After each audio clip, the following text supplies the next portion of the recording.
Calon Wakil Presiden Gibran Rakabuming Raka telah terbang ke Jakarta menjelang putusan Mahkamah Konstitusi terkait sengketa hasil Pilpres 2024.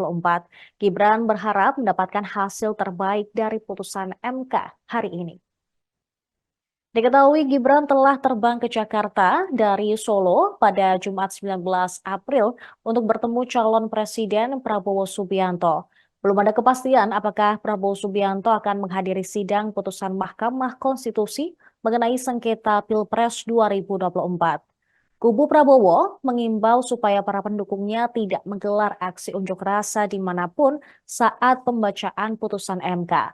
Pasalnya, selama persidangan di Mahkamah Konstitusi, Prabowo maupun Gibran pun semua diwakilkan oleh kuasa hukum mereka. Mereka tidak pernah sekalipun hadir di dalam sidang PHPU yang digelar di Mahkamah Konstitusi.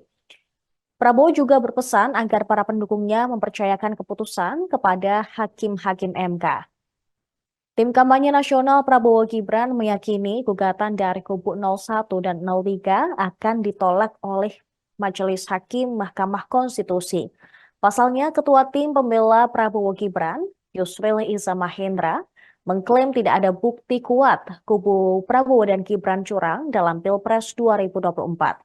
Bahkan dalam sidang sengketa Pilpres di MK, saksi-saksi dan ahli-ahli dari kubu 01 dan 03 dinilai tidak mampu membuktikan kecurangan.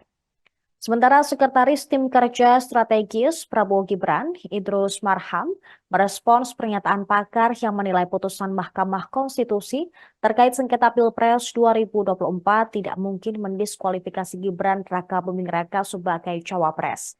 Menurutnya, dalam membuat keputusan, Mahkamah Konstitusi tidak akan membuat keputusan yang malah menghadirkan masalah baru. Karena itu, dia menilai tidak mungkin putusan-putusan yang diambil MK tidak menyelesaikan masalah atau bahkan menimbulkan masalah baru. Download Tribun X sekarang, menghadirkan lokal menjadi Indonesia.